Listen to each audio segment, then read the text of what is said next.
The shrill cry of a baby cuts through the pressurized calm of a transatlantic flight. This is not just any flight. It is a cage 30,000 feet in the air. This is not just any baby. He is the son of Dante Salvatore, the most feared man in New York, a man whose grief is as cold and sharp as his bespoke suit. The baby wails a beacon of human misery. And sitting just rows away, a struggling single mum, Claire Jensen, recognizes the sound, not just as a mother, but as a woman running for her life. What happens next will forever bind these two strangers, not by choice, but by an act so desperate, so intimate, it will rewrite their futures. The cabin of Alitalia's first-class suite, on flight AZ-611, non-stop from JFK to Rome Fiumicino, was a pressurized tomb of polite tension. The air, recycled and thin, carried the scent of expensive leather, spilled champagne, and a new pervasive odor, sour milk. At the center of this tension in seat 2A was Dante Salvatore. To the other passengers he was an annoyance. A devastatingly handsome man in a custom-tailored Brioni suit who, for all his apparent wealth, could not control his own child. To the flight crew he was a problem. A VVIP whose polite cold requests for more formula, a different bottle, a bassinet, had been met with increasing futility. To the man himself, this was a special kind of hell. Dante Salvatore did not do helplessness. He was a man who controlled shipping ports, politicians, and the silent, brutal underworld of New York's 5 boroughs. He could end a man's life with a single quiet phone call, but he could not silence the screams of his own 6-month-old son. Leo Salvatore had been crying for 1 hour and 27 minutes. Signore, perhaps some warm water. The flight attendant, a nervous woman named Sarah, offered her smile stretched thin. Dante's glare could freeze fire. You offered that over New Jersey. He has rejected it. Find something else. His voice was a low growl, a rumble of controlled violence that made the attendant flinch. Beside him, his bodyguard Marco sat like a mountain of tailored Armani. Marco, who had taken 3 bullets for Dante, who could dismantle a man in seconds, was currently pale and sweating as he tried fruitlessly to rock the screaming infant. Leo was having none of it. His tiny face was purple, his lungs testing the very limits of human endurance. "Give him to me." Dante snapped, his patience gone. He took the baby. Leo's screams impossibly grew louder, more frantic. This was not a cry of annoyance. This was a cry of pure, primal need. Dante felt a jagged spike of grief mix with his rage. Leo's mother, Alessia, was gone. Killed 6 months ago, just after Leo's birth in a blast of fire and steel, meant for him. Alessia would have known what to do. She would have smiled and sung a soft tune in her Sicilian dialect, and the world would have been right. But Alessia was gone, and Dante was left holding the only piece of her that remained, and he was failing. The other passengers in the hushed cabin were trying and failing to be subtle. A senator from Massachusetts was pointedly reading The Economist, his brow furrowed in exaggerated concentration. A former Hollywood starlet, famous for a rehab stint, was whispering loudly to her companion about people who can't afford a private jet. "He must be in pain," the actress hissed loud enough for Dante to hear. "They should sedate him. Or the baby." Dante's head turned slowly, his eyes the color of cold steel locked onto hers. "Signorina," he said, his voice dropping to a whisper that carried farther than a shout. "If you do not close your mouth, I will have Marco close it for you. Permanently." The actress turned white. Silence, save for Leo's desperate wails, descended once more. Dante closed his eyes, pressing the bridge of his nose. He was taking his son to Sicily to be baptized in the same church as his grandfather. It was meant to be a pilgrimage, a way to connect the boy to roots his mother would have cherished. Instead, it was a disaster. Just behind, the silk curtain, separating first class from the mundane world of premium economy, Claire Jensen was trying to pretend she was asleep. It was impossible. She too was running from a life in Ohio, from an ex-husband named Richard, whose charm had curdled into a possessive, dangerous rage. She was running to a new life, a vague promise from a distant cousin in Rome, with her 3-year-old daughter Maya asleep on her lap. Maya, thankfully, was a champion sleeper. She was curled up, her breath smelling of apple juice, clutching a worn-out bunny. But the sound of the crying baby was jangling Claire's nerves. It was not just the noise. It was the quality of the cry. She had been a labor and delivery nurse before Richard had convinced her to quit. She knew every shade of a baby's cry. This was not colic. This was not a wet diaper. This was not ear pressure. This was the frantic, piercing cry of a baby who was starving. She had watched the flight attendants march back and forth. She had seen the expensive formula, the designer bottles. She had seen the father, a man who radiated danger like a high-voltage wire, pass the baby to his thuggish companion. They were doing everything wrong. They were bouncing him, patting him, offering him cold rubber. Claire shifted. Maya mumbled in her sleep. Claire's own body ached. Her breasts were heavy and sore, a painful reminder of her own body's rhythms. She was still nursing Maya, though she was trying to wean her. The physical discomfort was a familiar, unwelcome companion. The baby's cry hitched, turning into a desperate, gasping shriek. Claire's heart cracked. It was a physical reaction. Her milk let down a hot, tingling rush of useless nurture. She looked at her own sleeping daughter, safe and warm. Then she looked through the gap in the curtain. She saw the father's profile, his jaw tight, his knuckles white, as he gripped the armrest. He looked like a man about to break, or more accurately, a man about to break someone else. It's none of your business, Claire, she told herself. You have your own problems. You are running from a monster. Do not walk into the den of another one. But the baby cried. That terrible, hopeless, starving sound. Before she even knew what she was doing, before she could list the 1,000 reasons why it was a suicidally stupid idea, Claire Jensen unbuckled her seatbelt. She gently lifted Maya's sleeping head, slid out from under her, and tucked the airline blanket around her daughter's shoulders. She stood up, her cheap jeans and worn-out sneakers, a stark contrast to the plush surroundings she was about to enter. She took a deep breath, tasting the metallic fear on her own tongue. Then she pushed aside the curtain and stepped into first class. The effect was instantaneous. The crying baby, the tense father, the hulking bodyguard, the annoyed passengers, all of it froze. A nobody had breached the perimeter. Marco was on his feet in a microsecond. His hand was inside his jacket. His body was a wall of muscle. Back to your seat. Now. Please, Claire said, her voice shaking but clear. She directed her words not to the bodyguard, but to the man in the suit. The man holding the baby. Please, I can help. I know what's wrong. Dante Salvatore looked up. His eyes raked over her. He saw the faded t-shirt, the exhaustion in her eyes, the lack of a wedding ring, and the faint, unmistakable stain of baby food on her shoulder.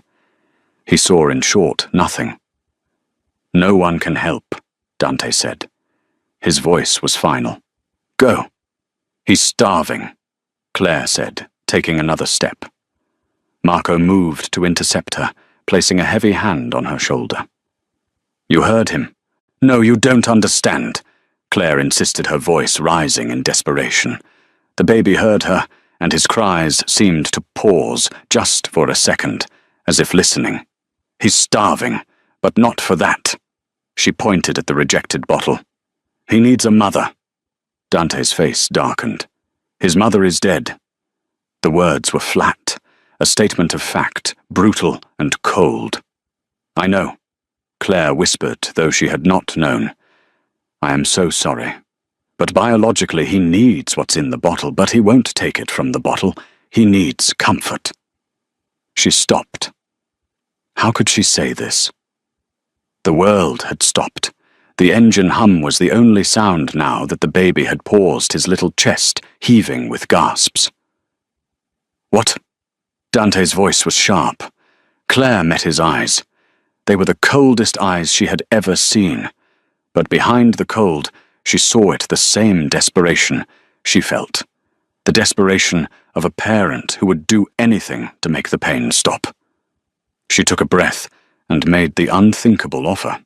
"I'm a mother," she said, her voice dropping, as if sharing a secret. "My own child is just back there." She gestured over her shoulder. "I'm still nursing. My body, it's ready." The actress in 4D gasped. The senator's newspaper lowered. Claire locked her gaze on Dante. "He's starving. He won't take the bottle. But I think he'll take me. Please, let me feed your son." The silence that followed her words was more profound than the baby's screams had been. It was a vacuum, sucking the air from the cabin. Dante Salvatore stared at Claire as if she had just sprouted a second head. His mind, which moved at the speed of a stock market ticker, tried to process the audacity. This woman, this peasant, had walked into his space, past his security, and offered him what? An intimacy so profound, so base, that it was reserved for wives and wet nurses from the 18th century. Marco was the first to react. "Signorina, you are insane. Go before I call the air marshal." "She is not insane," Dante said, his voice dangerously quiet. He was looking at his son. Leo, who had been momentarily distracted by the new voice, was gearing up for a new assault. His face was starting to crumple. "You," Dante said, his gaze snapping back to Claire. "You would do this for a stranger." Claire felt a hot flush of embarrassment. "I would do it for a baby," she corrected him. "He's in pain. I'm a nurse. Or I was. I know that cry. Please, it's just milk." It was not just milk. It was a F-350 of a social taboo, and she had just driven it straight through the first-class cabin.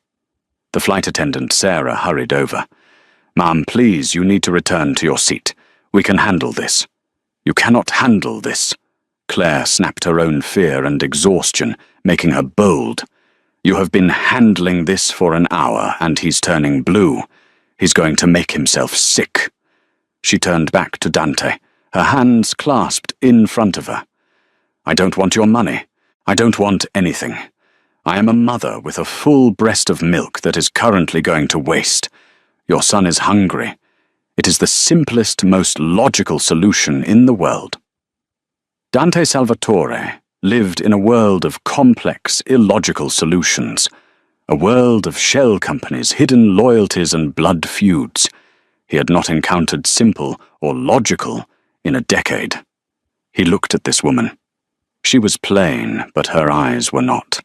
They were a clear, defiant blue. She was not intimidated. She was exasperated, as if he were the idiot. It was a novel experience.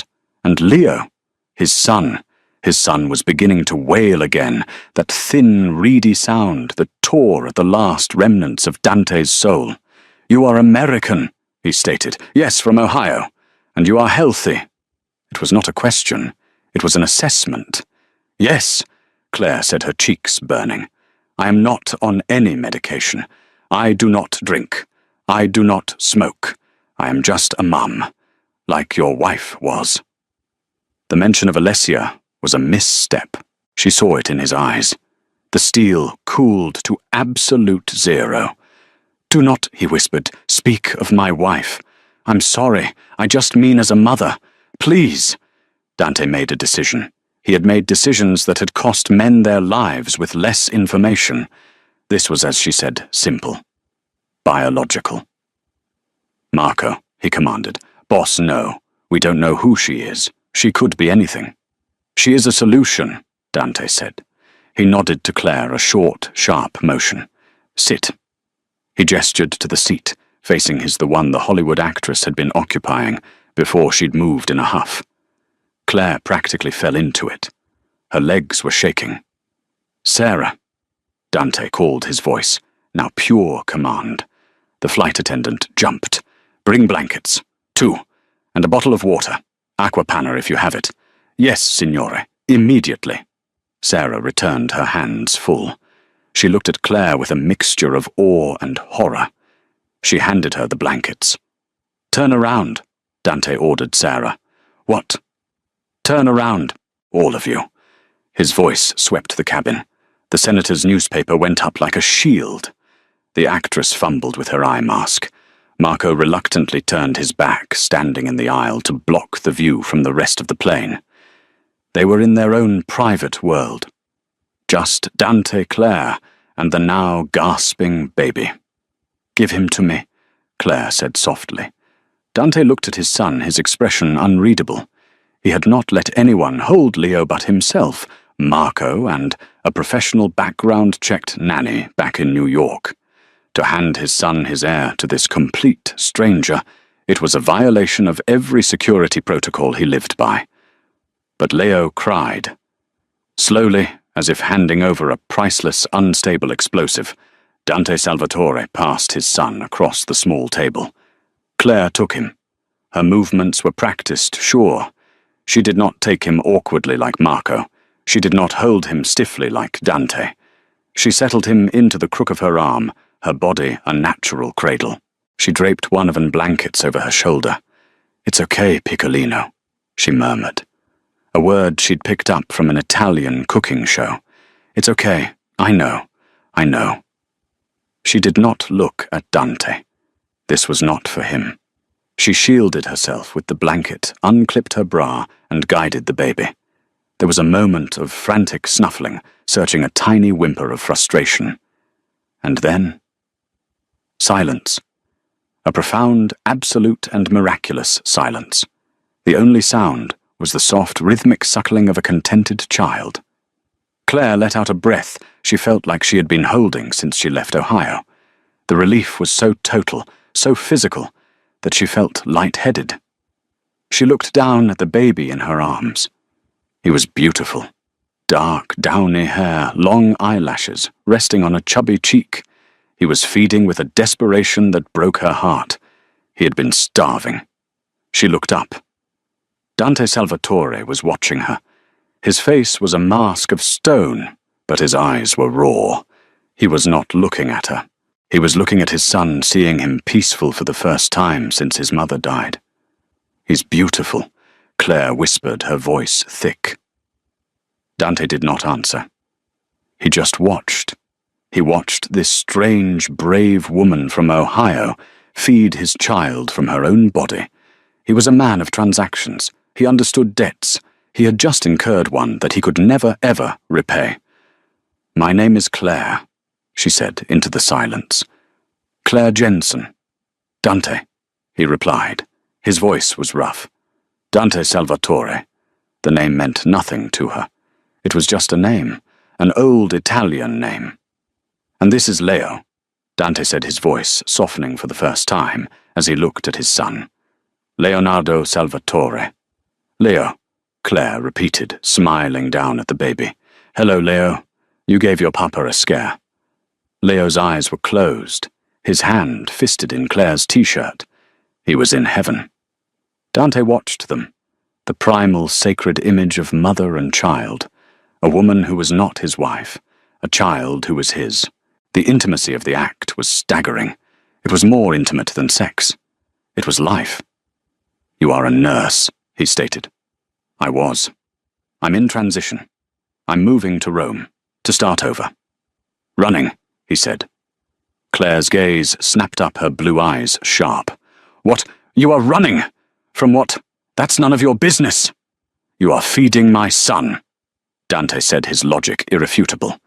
"You have made yourself my business." Claire bristled. The post-rescue adrenaline was fading, and she was realizing the vulnerability of her position. She was in a metal tube, 30,000 feet in the air, with a man who looked like he belonged on a most wanted poster, and she was lactating for him. "I'm running from a bad marriage," she said, her voice tight. A man who didn't know when to let go. "Richard," Dante said. Claire froze. "How did you know his name?" "I did not," Dante said. A ghost of a smile touched his lips, so faint it was barely there. "But I do now. This Richard, he is in Ohio. I don't know where he is, and I don't want to. I'm here with my daughter, Maya. We're going to be safe in Rome." "Safe?" Dante repeated the word as if it were a foreign concept. "There is no safe in Rome, not for a woman alone with a child." "I have a cousin," Claire said defensively. "A cousin." Dante dismissed the idea with a wave of his hand. "And this cousin will protect you from a man who doesn't know when to let go." Claire had no answer. Her cousin was a part-time art student who lived in a tiny apartment. She was, Claire suddenly realized, completely and terrifyingly alone. Leo finished. His belly was full. He was milk-drunk, his mouth open, his breathing deep and even. He was for the first time on the flight completely asleep. Claire gently burped him, her hand rubbing his back. She adjusted her clothing under the blanket, the physical relief profound. "Here," she said, holding the sleeping baby out to Dante. Dante looked at his son, then at her. He did not take him. "No, he is content. You will hold him until we land." "But my daughter, Maya, she's back there." "Marco," Dante called. The bodyguard turned his face, a mask of professional neutrality, though his eyes widened at the sight of the sleeping baby. "Go to the woman's seat. 12E, there is a child, Maya. You will sit in the seat next to her. You will watch her. If she wakes, you will entertain her. You will not let her out of your sight. Go." Marco looked like he wanted to argue. He looked from the sleeping baby to his boss. Then he nodded. "Yes, boss." He lumbered down the aisle, a grizzly bear sent to babysit a bunny. Claire watched him go, horrified. "You can't just send that man to sit with my daughter." "I can," Dante said. "He is the most capable man I know. Your daughter is now the safest person on this airplane. Safer even than you." Claire looked at him, truly processing the power in his statement. "You," Dante continued, "will sit here, with my son. You will have a drink. You will eat. And you will tell me everything about this Richard." Claire opened her mouth to argue, to demand to go back to her daughter. But she was trapped. Trapped by the sleeping baby in her arms, trapped by the terrifying man in front of her, and trapped by the sudden, chilling realization that by solving one problem, she had just created 1,000 more. The rest of the flight passed in a surreal, quiet bubble.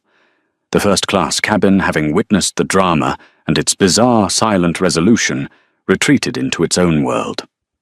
The senator went to sleep. The actress put on headphones and pretended to meditate. Flight attendant Sarah, at Dante's quiet request, delivered a first-class meal to Claire, who ate the lobster thermidor and sipped the aquapana with one hand, her other arm securely holding the sleeping Leo. It was the strangest, most luxurious, and most terrifying meal of her life. Dante did not eat. He just watched. His mind, which was usually occupied with logistics, rival families, and the cold arithmetic of power, was now focused entirely on the woman in front of him. Claire Jensen, nurse, from Ohio, fled a bad marriage, has a daughter, Maya. These were the facts. But Dante Salvatore dealt in the spaces between the facts. He observed her hands. They were strong, capable, but the nails were short-bitten, a sign of anxiety. She wore no jewelry save for a faint, pale line on her left ring finger where a wedding band used to be. She was not a plain woman, he decided. She was a woman who had been deliberately hiding. Her clothes were a size too large, her hair a nondescript brown pulled back in a simple tie. She was a woman trying to be invisible. And yet she had walked through the curtain. She had confronted him. This Richard. Dante said, his voice low, breaking a long silence. The engine hum was the only other sound. "He hit you. Claire's fork clattered against the porcelain plate. That is none of your concern. You made yourself my concern when you touched my son, Dante repeated. He hit you. Claire looked down. He was controlling. He liked things his way. He was a successful man, a finance guy. He worked for a firm Vexler Capital. Very important. He did not like to be told no. So you told him no, Dante surmised. I told him enough, Claire whispered. He pushed Maya. She fell. It was an accident, he said. But she hit her head on the coffee table. And I looked at him and I realized. He wasn't sorry she fell. He was angry she had been in his way. Claire's hand tightened on the armrest. I took her to the hospital. I packed one bag. I emptied our joint account. I bought these tickets. And I ran. Dante was silent. He understood this. Not the emotional part, perhaps, but the logistics. The flight. The stolen money. The desperate act of self-preservation. It was a strategy. A weak one, but a strategy nonetheless. He will find you, Dante said. No, he thinks I went to my sister's in Oregon. I made sure. I left a trail. He won't look in Rome. He will, Dante said with absolute certainty. A man like that. A controlling man. He does not see you as a person. He sees you as a possession. You stole his property, not just the money. You, and the child. He will not stop. A cold spear of fear, more potent than anything she had felt before, pierced through Claire's exhaustion. How do you know? Dante leaned forward. The small table between them felt like a battlefield. Because I am a man like that, he said, his voice a hypnotic whisper. I understand possession. I understand what it is to have something mine taken from me. He was not talking about her. He was talking about Alessia. He was talking about the car bomb. He was talking about the 6 months of cold, silent rage that had fueled his every waking moment. Claire saw it then. He was not just a rich, arrogant passenger. He was grieving. He was a man consumed by a loss so profound it had burned away anything soft inside him. Anything except perhaps the tiny sleeping bundle in her arms. I am sorry, Claire said, and she meant it. I am sorry for your wife, and I am sorry for whatever makes you see the world that way. Dante Salvatore had not been seen by anyone in years. He was handled, he was managed, he was feared. But this Ohio nurse with her cheap t-shirt and her unwelcome insight, she saw him, and he did not like it. He leaned back, the mask of cold indifference sliding back into place. You have a stain on your shirt. Claire looked down, the tiny spot of baby food from Maya. Oh, right. My wife, Dante said, looking out the window at the dark expanse of the Atlantic. Alessia. She never had a stain on her. Ever. She was perfect, like a painting, everything in its place. I bought her a villa in Sicily. I gave her everything, and she could not. Like you. Claire understood. Alicia had been a trophy, a beautiful, perfect painting. But a painting cannot nurse a starving child. She must have loved him very much, Claire said softly, stroking Leo's head. She did, Dante said, and she is dead because of it. Because of me. It was a confession, a crack in the marble facade. He had said it to no one, not to his priest, not to his consigliere. But he said it to this woman. Why? Because she had saved his son. Because she held a piece of his soul in her arms. Because, in the pressurized cabin 30,000 feet above the world, the normal rules didn't apply. We are all running from something, Mr. Salvatore, Claire said. But you seem to be running straight into a fight. It is not a fight, Dante said. It is a war. And I am going to win. He was going to Rome, his wife's home city, to find the man who had ordered her death. A rival. A Russian pig named Viktor Orlov, who thought he could muscle in on the Salvatore shipping routes. Dante was not just going to Rome to baptize his son, he was going to Rome to burn his enemy to the ground, and he had just brought his only son, his only weakness, into the war zone. This, he realized, was why the baby's cries had undone him. It was not just the sound, it was the guilt, the crushing, suffocating guilt that he had made his son an orphan, and now he was parading him as a target. "When we land," Dante said, his voice all business now, "you will give me your information." "What? Your cousin's address, your phone number?" "I don't think that's a good idea." "It is not a request," Dante said. "You have done me a service I cannot repay. But I will." "I don't want to be repaid," Claire said. "I just want to be left alone.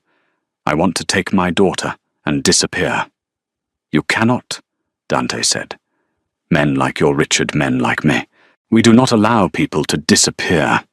You are on my radar now, Claire Jensen. You and your daughter Maya." This was not a comfort. This was a threat. "You will give me your information," he repeated, "and in return I will make one phone call, and your ex-husband Richard will be audited by the IRS. His firm, Wexler Capital, will be investigated for fraud. His assets will be frozen. He will be so busy trying to save his own skin, he will not have time to look for you. He will not have the money." Claire's mouth fell open. "You can't just do that." Dante looked at her, and his smile was the most terrifying thing she had ever seen. "I can," he said. "And I will. It is a small price to pay." "A price for what?"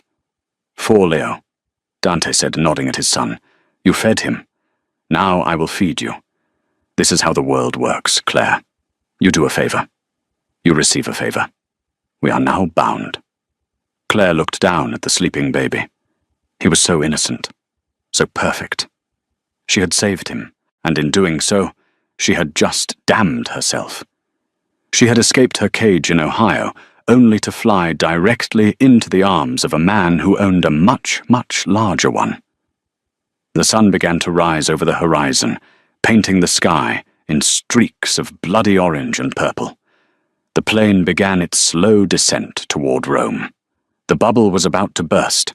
The chaos of landing at Rome's Fiumicino airport was a stark, cold splash of reality. The fasten seatbelt sign pinged, and the magic pressurized bubble of the first-class cabin dissolved. Leo mercifully slept through the entire landing, his little body heavy and warm in Claire's arms. As the plane taxied to the gate, Claire felt a growing sense of panic. She had to give him back. Dante was all business. He was on his phone before the wheels stopped speaking in rapid, hushed Italian. "Sì, la villa. Prepara la stanza del bambino. E trova tutto quello che sai su un uomo di nome Richard. Wexler Capital, Ohio." He snapped his phone shut just as the plane docked. Marco reappeared, looking ruffled. "The girl?" Dante asked. "Asleep," Marco grunted. "She woke up once. I gave her some cookies. She called me Mr. Grumpy." A flicker of amusement in Dante's eyes. "Good. Get our bags. We are deplaning. Now." "Sir." Sarah, the flight attendant, hurried over her face, bright with professional gratitude. "Thank you so much, Signore Salvatore, for your patience. And you, Mum, you were a lifesaver." Claire just nodded, her throat too tight to speak. "She will be deplaning with me," Dante informed Sarah. "Oh, but her daughter, her seat, in premium economy." "Marco will retrieve the girl," Dante said. "Come." He stood. Claire, clutching Leo, stood with him. The other first-class passengers filed out pointedly, not looking at the strange tableau. Dante waited.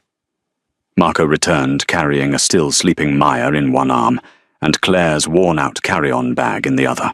Maya, who normally fought sleep, was utterly limp in the big man's grasp. "He's good with her," Claire murmured, astonished. "He has 7 nieces," Dante said, as if this explained everything.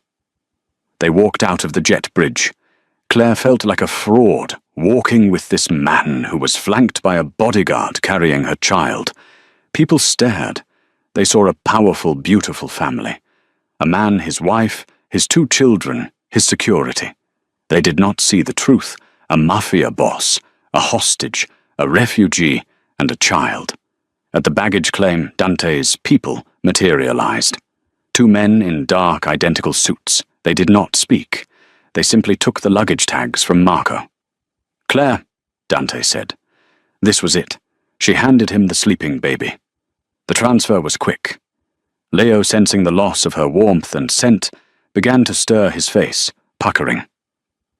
"No, no, no," Dante murmured, his voice surprisingly soft. "Shh, Leone mio. We are home." Claire felt a sharp, painful emptiness in her arms. "Marco," Dante ordered. "Give the woman her child." Marco gently passed Maya to Claire. Maya woke, blinked in the bright terminal light, and buried her face in Claire's neck. "Mummy, where's Mr. Grumpy?"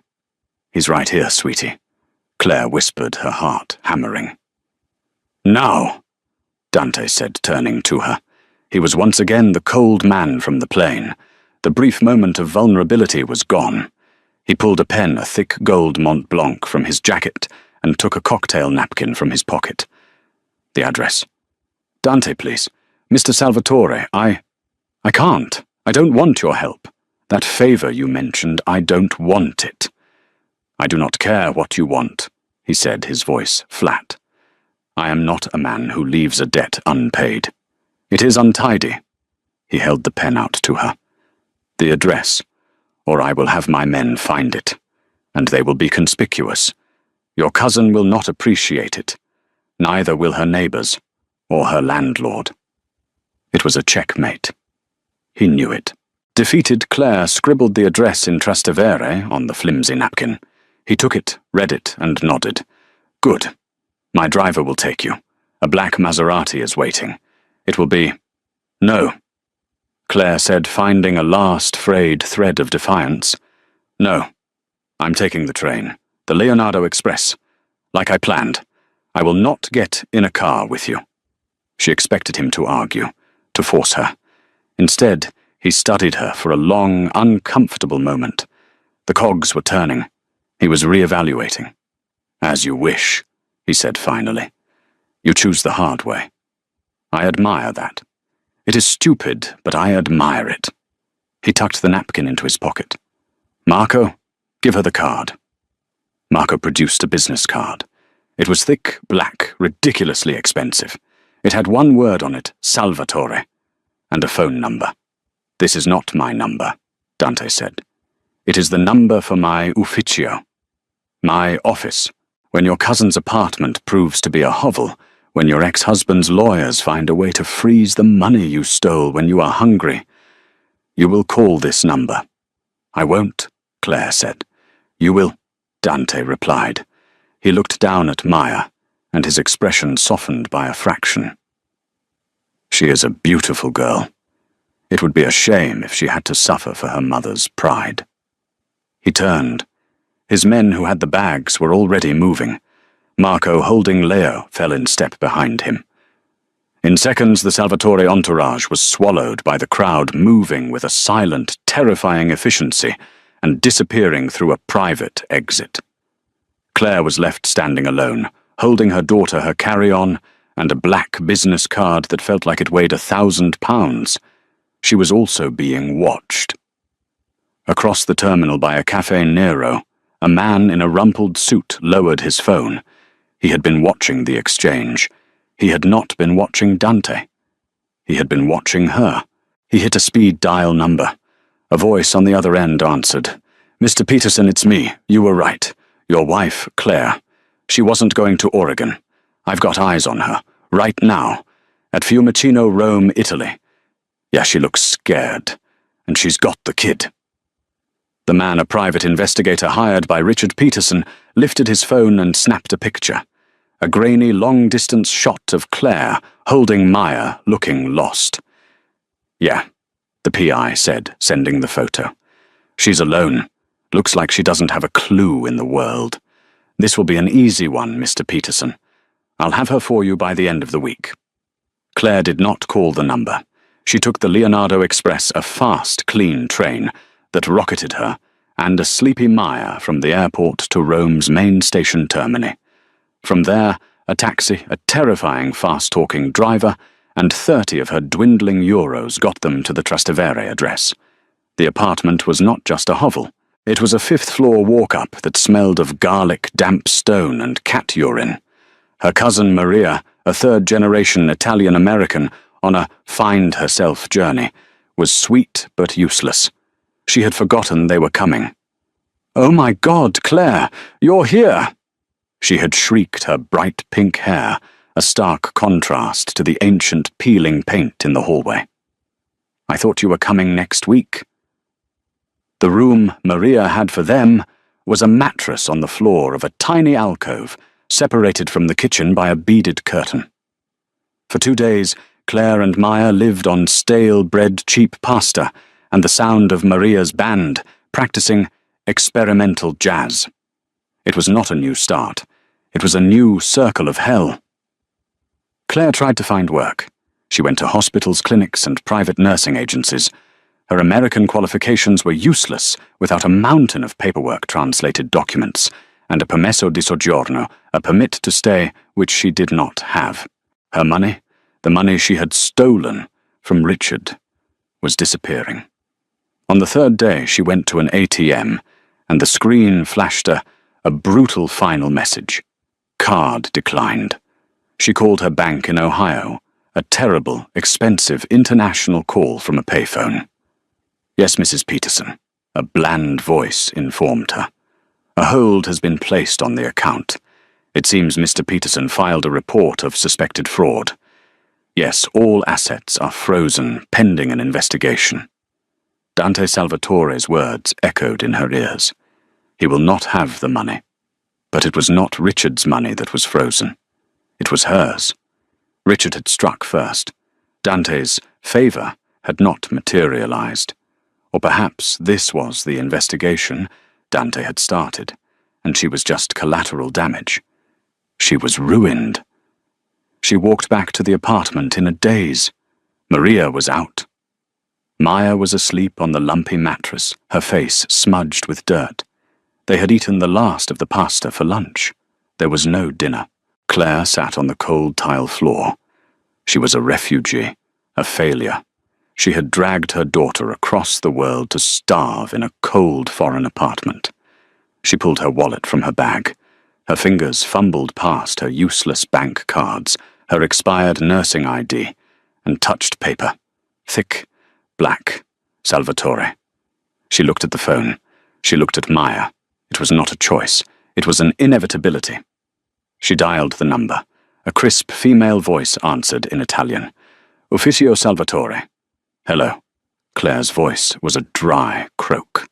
"Hello. My name is Claire Jensen. I was on a flight with Mr. Salvatore. He told me to call." There was a pause. A keyboard clacked. "Ah, Signorina Jensen. Yes, we have been expecting your call." The relief in the voice was strange. "Please hold." Claire held for 10 seconds. "Claire." It was his voice. Dante. Not on a cell phone. On a landline, clear and strong, as if he were in the next room. "He froze the account," Claire whispered, the humiliation burning her throat. "Richard, he did it. I have no money. My daughter, she hasn't... We can't... Where are you?" he asked. Not "I told you so." Not "I'm sorry." Just a simple logistical question. "The apartment, in Trastevere." "Stay there. Do not leave. A car is on its way." The line went dead. 20 minutes later, a black Maserati Quattroporte, the same model that had been offered at the airport, slid to a stop in the narrow cobblestone street. It was as out of place as a spaceship. The driver, not Marco, but a man, just as imposing, got out, walked to her building, and simply waited in the entryway. Claire, her heart a leaden weight, woke Maya. "Get your coat, sweetie. We're going on a ride." A ride, Mommy with Mr. Grumpy. No, sweetie, someone new. She grabbed their one bag. She did not leave a note for Maria. The ride was silent. The driver did not speak. They left the charming, chaotic center of Rome and drove south onto the ancient Appian Way. The city fell away, replaced by rolling hills, ancient ruins, and sprawling gated estates. The car turned onto a long gravel drive lined with cypress trees, so tall they blocked out the sun. They passed through a set on iron gates that looked 1,000 years old, but were reinforced with modern steel and monitored by security cameras. The car stopped in front of a villa. It was not a house. It was a palace, a sprawling terracotta-roofed building that looked like it had been standing since the time of the Caesars. It was surrounded by acres of manicured gardens, fountains, and olive groves. Dante Salvatore was standing on the front steps, waiting. He was not in a suit. He was wearing dark trousers and a simple white linen shirt open at the collar. He looked like a Roman god. And he was holding Leo. Claire got out of the car holding Maya's hand. Maya hid behind Claire's leg, intimidated by the sheer scale of the place. "Welcome," Dante said. His voice was not cold, it was neutral. "To the Villa Salvatore." "It's a house," Claire stammered. "It is my home," Dante said, "and for now it is yours. I can't stay here." "Where will you go?" he countered. "Back to the hovel, back to Ohio, where your husband is waiting to put you in jail for fraud. He had her. He knew he had her." "Come," he said. "Let me show you." He led them inside. The interior was not cold and modern.